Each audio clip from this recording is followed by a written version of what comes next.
Hi, welcome back to the channel, and if you guys are new here, my name is Elaine, and in today's video I wanted to talk to you a little bit about depression after losing a pet and also 11 ways to help you get over this grieving process. And if you guys are seeing this video now, I'm assuming that you just lost an animal that you love. I am so sorry for your loss. I know how it feels, and that's the reason why I decided to make this video. So I feel that losing a pet is a pretty big deal, but there are a lot of people out there who just minimize the topic or they just brush it off. And believe it or not, losing a pet could actually feel worse than losing a human in your life.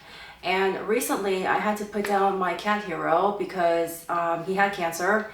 He had intestinal lymphoma, which is a type of cancer in his intestines area. And he also had a tumor in his sinus. And this tumor started to push against the right side of his brain. So he wasn't really functioning too well. His behavior changed dramatically. He was walking around the apartment like always in circles because I guess he felt pressure on the right side of his brain. He wasn't using the litter box, and his quality of life just terribly diminished so quickly. I didn't have a choice, so I called in a vet and had to euthanize him at home. And just a backstory about Hero. I adopted him when he was 6 months old at a shelter. And during this time, I guess I wasn't ready for a pet yet, or at least that's what my friends and family told me. So I was always out, I was always traveling, I was always working, always going out late. And then I had Hero for 2 weeks, and then they convinced me to return him back to the shelter. And I have to mention that I was also allergic to cats, but now I've built a tolerance to it, so I'm okay. But I remember like I was driving to the shelter and I didn't want to return Hero. And my brain was telling me, oh no, you should return him. You're not going to have time for him, and you have all these allergies, you're sneezing and you're coughing all the time because of him, and it's just not going to work out. But my heart and my gut was just telling me like, no, like I love this guy. Like I want a cat. So long story short, I returned him. And then I went to work, and I was, I guess, acting pretty sad. And my manager went up to me and she's like, Elaine, what's going on? Are you okay? And I told her the story that I got a cat from the shelter, and then 2 weeks later I decided to return him. And she's like, what the heck is going on? Like, why would you do that? And I told her, I was like, you know what? I wish that I can have him back. Like, I made a terrible mistake. So I found out that she had a friend that worked as a manager in the shelter. So she made a call, and then she was able to help me get Hero back. And I remember I was driving to the shelter. I was like, yes, I got my cat back, And I mean, just think about it, right? From this little guy, he already taught me so much in life already, right? Which is to trust your intuition, don't listen to other people, trust your gut. And as you can see, Hero really meant a lot to me. He was basically my soul cat. I had him for 15 years.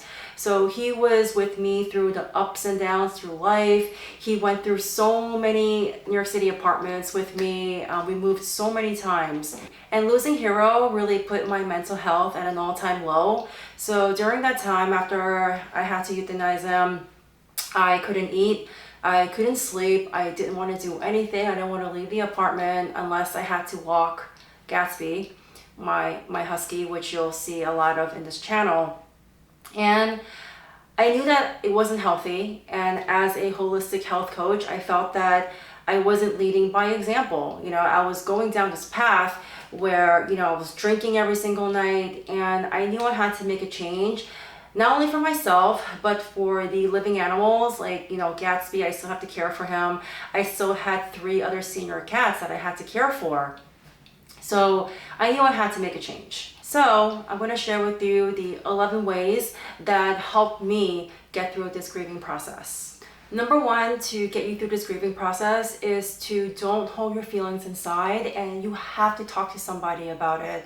So whether it's your friends in your inner circle, if you have family, and if you don't have someone that you can trust, that you can talk to, just don't be ashamed that, you can call a therapist. I mean, these guys are professionals, and they are here to help you get through this grieving process. One thing to be very mindful of is that you just have to be careful of who you speak to. The reason why I'm saying that is because back in my teens, when I had a rabbit who passed away, right, I was devastated.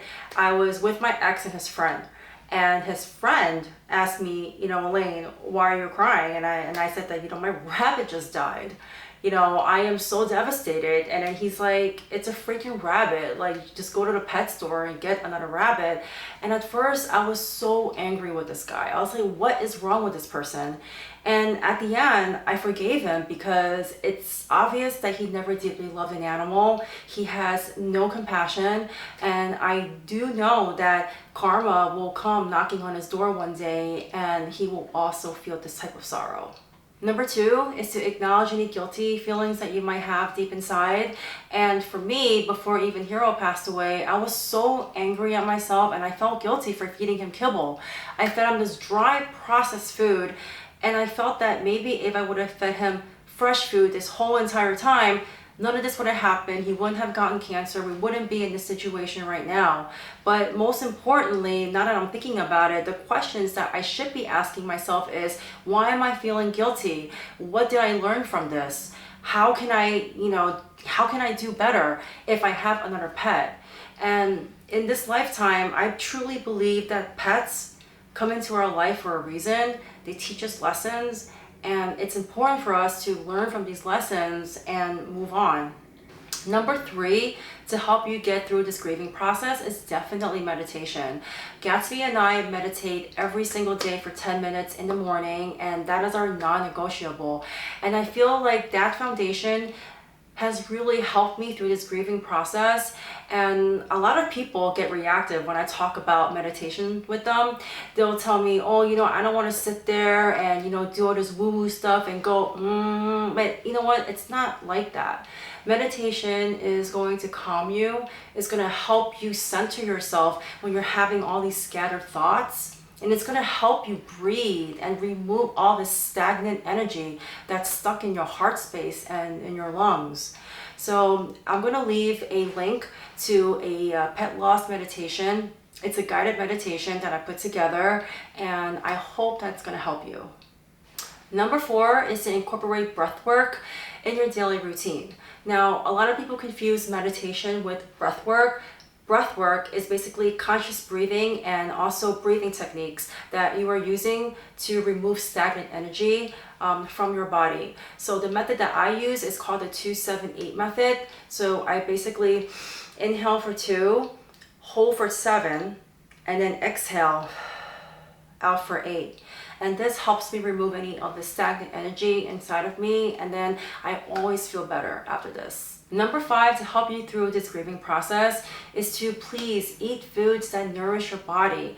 When Hero passed away, I was drinking alcohol daily, I was eating crap food, and I knew this was not good for me. I had to make a change, go back to my daily routine. And when you are grieving, it is so hard in your immune system. So you're more at risk for inflammation, you're more at risk for infections. And in traditional Chinese medicine, grief is actually related to 2 organs, which is your lungs and also your large intestines. So during this time, it's really important to eat foods that are white in color. So basically, foods like onions and garlic, pears, bananas, that is going to really help nourish your body. Number 6 is going to be move your body. And I know that this is going to be hard, right? When you're grieving, you're not going to want to do anything. I totally get it. I was doing the same thing. I was basically laying in bed or laying on my couch. I didn't want to do anything, but I had all of this stagnant energy in me. So whether it's doing yoga, going out for a quick run, walking around the neighborhood with your pup, try to get yourself to do something, even if it's turning on the music and dancing or even light stretching, that is going to help move this stagnant energy inside of you, and you're going to feel better. And don't forget, when you exercise, you're also going to release this type of feel-good hormones in your mind and in your body, and it's going to definitely make you feel better. Number 7 is going to be honoring your pet. Now, there are so many ways to honor your pet. And for me, what I did was I went out to feed the neighborhood street cats. And I knew that they didn't have a home, they didn't have any clean or fresh water, they didn't have any good meals. So I did this every Sunday. I went out there to feed them, and then people were, staring at me while I was feeding these cats, and they were probably thinking, look at this freaking crazy cat lady. And you know what? I don't really care. I didn't care. I mean, to me, I felt that I was helping out another animal, and that's all that really mattered to me.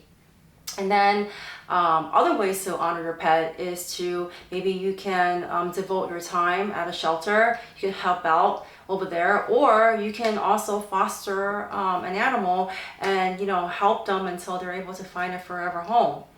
And if you are going to the extremes like me, you can also get a tattoo or a pet portrait of your cat. I'm not sure if you guys can see it here, but got a tattoo of Hero. And I never thought I was going to get a tattoo, but I guess Hero changed my mind.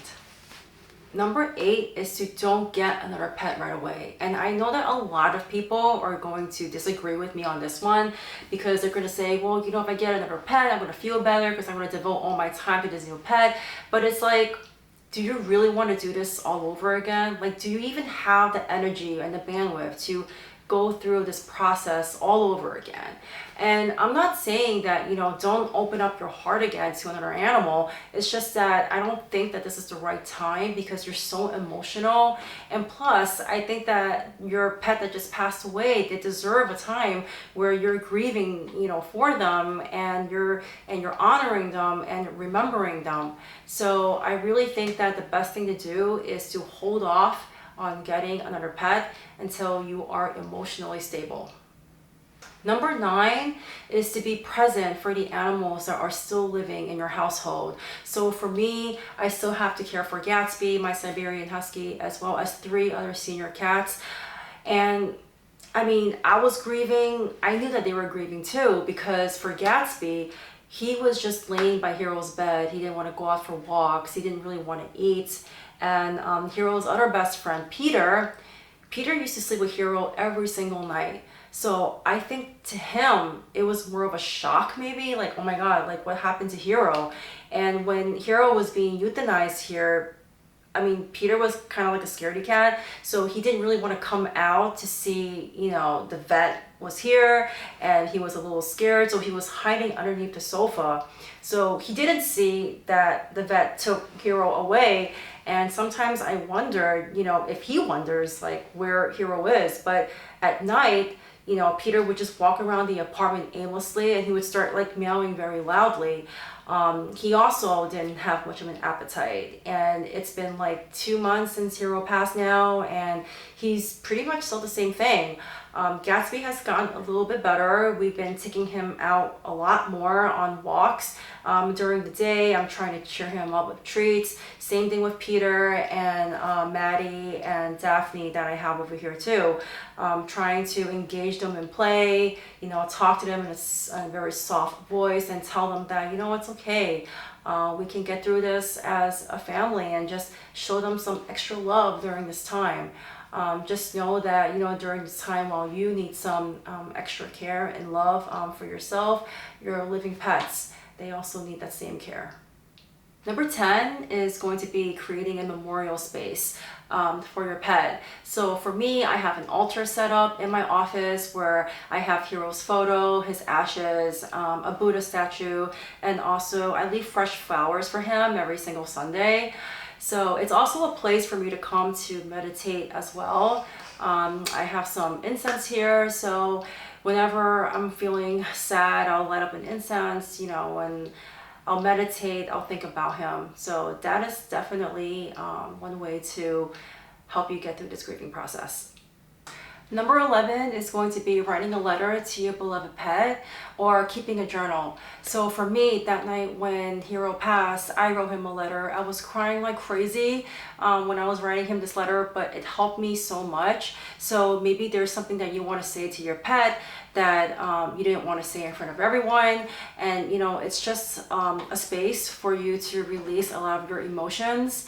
I also keep a journal now where instead of writing like Dear Diary or whatever, Dear Universe, I put Dear Hero, and that's basically become my daily ritual. I do that every night before I go to bed, and I feel that writing letters to him definitely made me feel better, and it's helped me through this grieving process.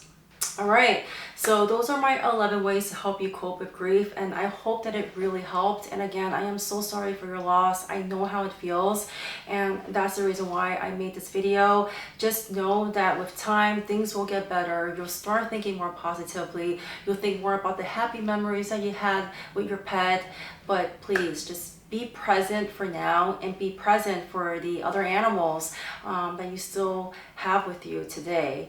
I don't think that anyone can ever get over the loss of their beloved pet, but like I said, with time, it's gonna get better, okay? So please take care of yourself, and I'm sending you so much love and light, okay? Take care, bye.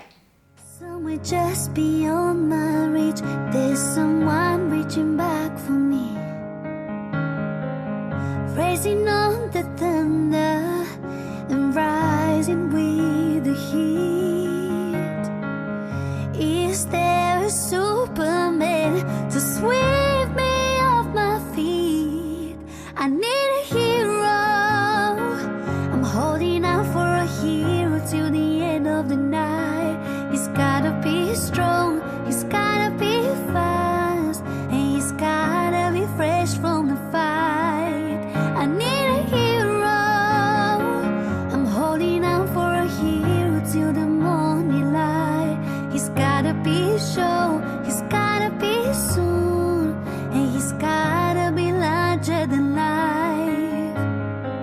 Up where the mountains meet the heavens above, out where the lightning splits the sea, I could swear that there's someone somewhere watching me. Through the wind and the chill in the rain, and the storm and the raging flood, oh, his approach is like a fire in my blood. I need a hero, and then we dance till the end of the night. He's gotta be strong, he's gotta be fast, he's gotta be fresh from the fight. I need a hero. I'm holding out for a hero till the morning light. He's gotta be sure,